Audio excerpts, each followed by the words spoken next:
Morning student, मैं आपके साथ राजीव सर। लास्ट क्लास में आपने देखा था पास्ट इंडेफिनिट टेंस का अफर्मेटिव और नेगेटिव सेंटेंस के बारे में, एक्टिव से पैसिव कैसे बनता है। आज हम आपको कराएंगे इंट्रोगेटिव सेंटेंस, एक्टिव से पैसिव कैसे बनाए जाते हैं पास्ट इंडेफिनिट टेंस के। चलिए देखिए हमारे साथ फॉर्मूला ड्रॉ करते हैं। पहले फर्स्ट ऑफ ऑल चलते हैं इंट्रोगेटिव का। इंट्रोगेटिव टू टाइप्स होते हैं, इंट्रोगेटिव और डबल इंट्रोगेटिव। एक WH फैमिली स्टार्ट, एक हेल्पिंग वर्ब से। आपको मैंने पिछली की क्लास में बता दिया है, ठीक है। फॉर्मूला ठीक, तो ये आपका जो जैसे मान लो सेंटेंस है वो डिड से स्टार्ट होता है, लेकिन पैसिव वॉइस हमको बाज या वर्ब से स्टार्ट करना पड़ेगा, जैसा कि आपने प्रेजेंट इंडेफिनिट में किया था इज एम आर से स्टार्ट, उसी सेम उसी तरीके से, ठीक है। तो यहाँ पर बाज या वर्ब, बाज या verb plus subject plus not है तो लगाएं, प्लस मेन वर्ब की third form plus other part plus by plus object और क्वेश्चन मार्क भी रहेगा इसमें, ठीक है। हाँ, इसको बंद कर लेते हैं ब्रैकेट में।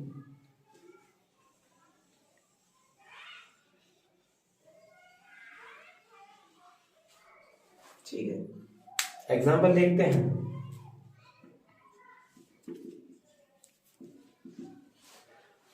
जैसे did she not call me question mark, ऐसे वॉइस बनाते हैं इसका।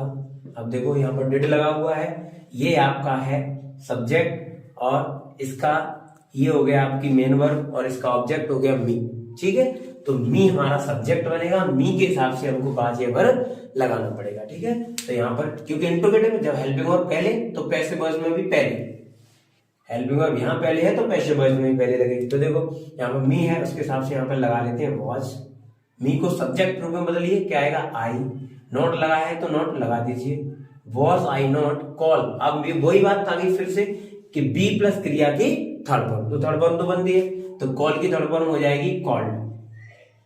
और बाई यहाँ पर सी का ऑब्जेक्टिव केस लगाएंगे हम हर, क्वेश्चन मार्क, समझे इतना कि did she not call me, इसका पैसिव बनेगा was I not called by her, ठीक। नेक्स्ट लेते हैं एक्टिव। जैसे did Rohit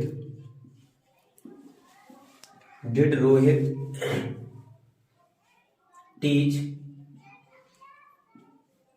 English question mark, ठीक है। इसका पैसिव वॉइस देखते हैं।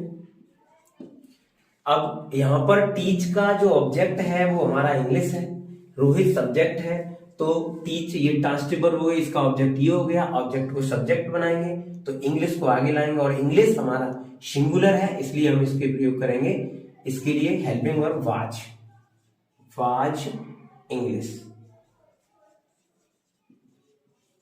Was English. अब क्रिया की थर्ड फॉर्म टॉट, और बाई जो रोहित है वो आपका ऑब्जेक्टिव केस में चला जाएगा। हाँ, ध्यान रखें किसी भी आपका नाम जो प्रॉपर नाम होता है उसका पहला लेटर कैपिटल बनाते हैं, हमेशा ध्यान रखें। चाहे वो व्यक्ति, शहर या कोई फेमस चीजें होती हैं उनका पहला लेटर कैपिटल बनता है, चाहे आपका स्टार्टिंग में हो, आपका सेंटेंस के मिड में आए या लास्ट में आए, कहीं पर भी जैसा आप, ठीक। तो और भी एग्जांपल, एक और एग्जांपल लेते हैं। जैसे did we not play hockey, did we not play hockey yesterday question mark. तो इसका पैसिव वॉइस बनेगा हमारा। अब यहाँ पर प्ले मेन वर्ब है, इसका ऑब्जेक्ट हॉकी है, तो हॉकी को सब्जेक्ट बनाइए, हॉकी सिंगुलर में आएगा तो यहाँ पर आ जाएगा watch, watch hockey, watch hockey played yesterday, watch hockey played yesterday why us question mark, ठीक है। स्क्रीनशॉट ले लीजिए, कमेंट आई है बच्चों की कुछ की, स्क्रीनशॉट के लिए आप हटते नहीं, ले दीजिए, आप स्क्रीनशॉट ले लो, ठीक है। उसके बाद ये हॉकी की स्पेलिंग आपकी मिस्टेक हो गई है, HOC की, इसमें और नोट और लगा लो यहाँ पर, बाज हॉकी नोट, बाज hockey note played yesterday by us, ठीक है। अब स्क्रीनशॉट ले लीजिए, पीछे मिस्टेक हो गई थी। और अब हम डबल इंटरोगेटिव की तरफ चलते हैं, इसको हम इरेज कर देते हैं, ठीक है।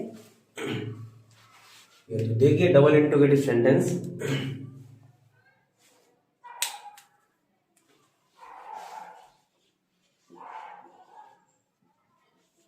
ठीक, फॉर्मूला ड्रॉ कर लें इसका।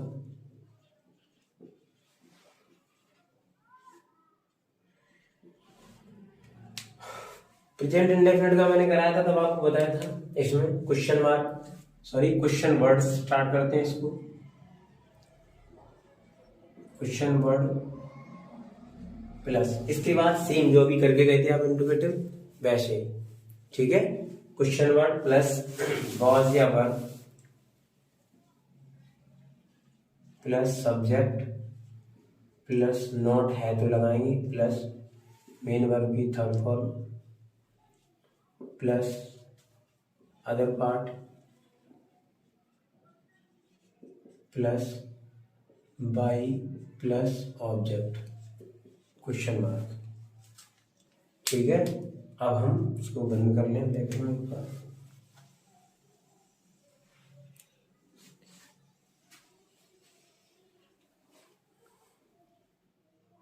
एक एग्जांपल देखते हैं इसके,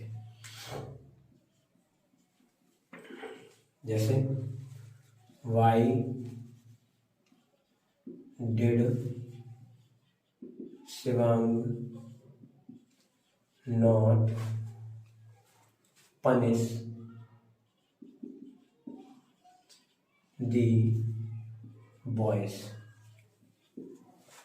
why did Shivang not punish, sorry did लगा हुआ है तो ये पनिश, PUNISH लगाइए, why did Shivang not punish the boys, ठीक है। ये एक्टिव हो गया। इसका पैसिव देखते हैं, तो मैंने पिछले वीडियो में बताया था कि ये आपका एक तरीके से जो क्वेश्चन वर्ड है वो एक बाउंड है, और जो आपको छूना नहीं है, जैसा है वैसा का वैसा लिख दें, इसको टच नहीं करना है, वैसा का वैसे उतारिए, यहाँ पर क्वेश्चन वर्ड, और बकाया जो बचा वो इतना बचा आपका, तो ये जो सेम अभी मैंने इंट्रोगेटिव कराया था उसका रूल लगेगा पूरा। क्वेश्चन वर्ड का क्या रोल है कि वो जैसा आए वैसा ही रख दो बस। कुछ केसेस है हु वाला, वो हमको आपको बता देंगे उनको कैसे चेंज किया जाता है, हुम वाला कैसे चेंज करते हैं। तो ये वाई, अब यहाँ बॉयज, ये देखो ये मेन वर्ब है, इसका ऑब्जेक्ट है बॉयज, ये सब्जेक्ट बनेगा तो ये बहुवचन है, तो यहाँ पर why verb, the why verb the boys not, why verb the boys not punished by Shivam, question mark, ठीक है। और देखते हैं हु का और हुम का, और देख लीजिए आप, जैसे हु एट दी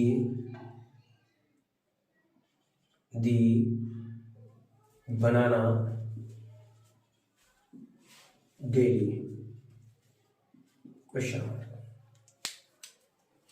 अब यहाँ पर हु सब्जेक्ट का कार्य करता है, तो सब्जेक्ट के बाद मेन वर्ब आएंगे। अब आपको पता होना चाहिए कि पास्ट इंडेफिनिट के जो अफर्मेटिव सेंटेंस होते हैं उसमें आपकी सभी सिंगुलर प्लूरल नंबर के साथ आपकी सेकंड फॉर्म का इस्तेमाल किया जाता है, तो ये वही लिखा हुआ है, ईट की सेकंड फॉर्म लिखी है एट, ठीक। ऐसे बॉयज बनाएंगे इसको, तो हु का आपको पता होना चाहिए कि जो हु होता है, हु का ऑब्जेक्टिव केस होता है हुम। अब ये सब्जेक्ट है, ऑब्जेक्ट रूप में जाएगा तो बाई हूं पीछे आता है, जैसा कि फॉर्मूला में दिया हुआ है, लेकिन हमको क्या करना है कि इंट्रोगेटिव है, इसको पीछे न लिखकर आगे लिखेंगे, क्योंकि इंट्रोगेटिव ना तो कभी सेंटेंस के बीच में आता है ना लास्ट में आता है, हमेशा इंट्रोगेटिव जो शब्द होता है वो आपके वाक्य यानी सेंटेंस के स्टार्टिंग में ही आता है, तो बाई हूम, ठीक है। अब यहाँ पर बनाना सिंगुलर है तो वाज लगाओ, was the banana, by whom was the banana eaten, अब ईट मेन वर्ब है, इसकी third form eaten, EATEN, eaten और डेली क्वेश्चन मार्क। ठीक, एक ले लेते हैं हम whom का देख लेते हैं, जैसे whom